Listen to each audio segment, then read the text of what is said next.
নমস্কার বন্ধুরা, কাকলি রান্নাঘরে আপনাদের সবাইকে জানাই স্বাগত। বন্ধুরা, আজকে আবারও চলে আসলাম নতুন ধরনের একটা দারুণ স্বাদের রেসিপি নিয়ে আপনাদের সাথে শেয়ার করতে। আজকে তৈরি করব নিরামিষ দিনে তৈরি করার জন্য দারুণ স্বাদের সজনে ডাঁটা আলুর চচ্চড়ি।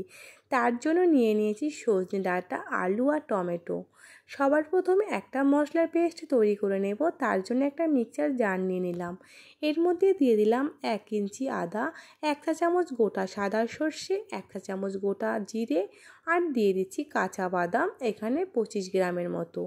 ঝালের জন্য দিয়ে দিচ্ছি 10টা কাঁচা লঙ্কা। সব কিছু দিয়ে একটা সুন্দর মশলার পেস্ট তৈরি করে নিয়েছি। অন্যদিকে বন্ধুরা, গ্যাস ওভেনটা জ্বালিয়ে একটা কড়াই গরম বসিয়ে দিয়েছি। কড়াইতে দিয়ে দিচ্ছি বেশ কিছুটা সরিষার তেল। তেলটাও গরম হয়ে গেছে। এবার আমি এর মধ্যে 1/2 চা চামচ কালো জিরে ফোড়নের জন্য দিয়ে দিলাম। ফোড়নটা 1 সেকেন্ড ফ্রাই করা হয়ে গেছে। এবার আমি এর মধ্যে লম্বা লম্বা করে কেটে রাখা 2টো বড় সাইজের আলু দিয়ে দিলাম। আলুটাকে একটু সামান্য হালকা করে ভেজে নেব। বন্ধুরা, আলুটা সামান্য হালকা ভাজা হয়ে এসছে। দেখুন, এবার আমি এর মধ্যে দিয়ে দিচ্ছি 300 গ্রাম সজনে ডাঁটা। সজনেটা আগের থেকেই কেটে ধুয়ে পরিষ্কার করা রাখা রয়েছে। ডাঁটাটাকে দিয়ে আমি আবারও খুব ভালো করে আলুর সাথে 2 মিনিটের মতন একটু ভেজে নিচ্ছি। 2 মিনিট সজনে ডাঁটা আলুটা ভাজা হয়ে গেছে। এবার এর মধ্যে দিয়ে দিচ্ছি 1 চা চামচ হলুদ গুঁড়ো, 1 চা চামচ দিয়ে দিচ্ছি নুন আর দিয়ে দিচ্ছি 1/2 চা চামচেরও কম চিনি।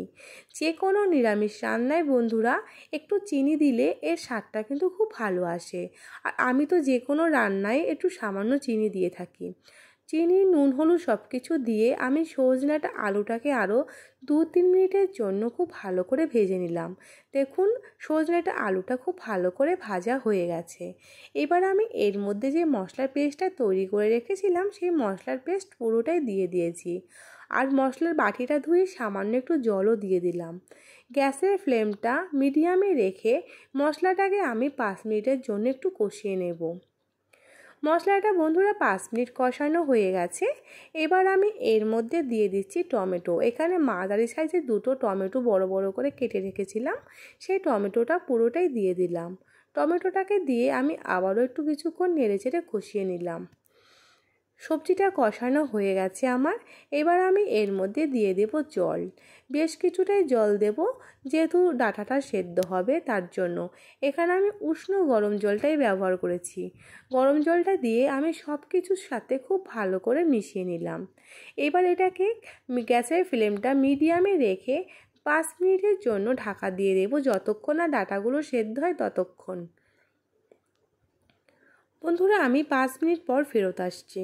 বন্ধুরা দেখো, ঢাকনা খুলে আমি দেখে নিচ্ছি ডাঁটাগুলো একদম সেদ্ধ হয়ে গেছে আর ঝোলটাও অনেকটা শুকিয়ে এসছে। এমন পর্যায়ে এর মধ্যে দিয়ে দিলাম বেশ কিছুটা কাঁচা সরিষার তেল। ব্যাস তৈরি হয়ে গেল বন্ধুরা নিরামিষ দিনের জন্য তৈরি দারুণ স্বাদের দারুণ টেস্টি সজনে ডাঁটা আলুর চচ্চড়ি। তোমরা দেখেই বুঝতে পারছো এটা কতটা লোভনীয় হয়েছে। তাহলে বন্ধুরা, তোমরা কিন্তু এটা অবশ্যই একবার হলো বাড়িতে ট্রাই করবে। আর সেটা কেমন হয়েছে আমাকে কমেন্টে কিন্তু জানাতে ভুলবে না।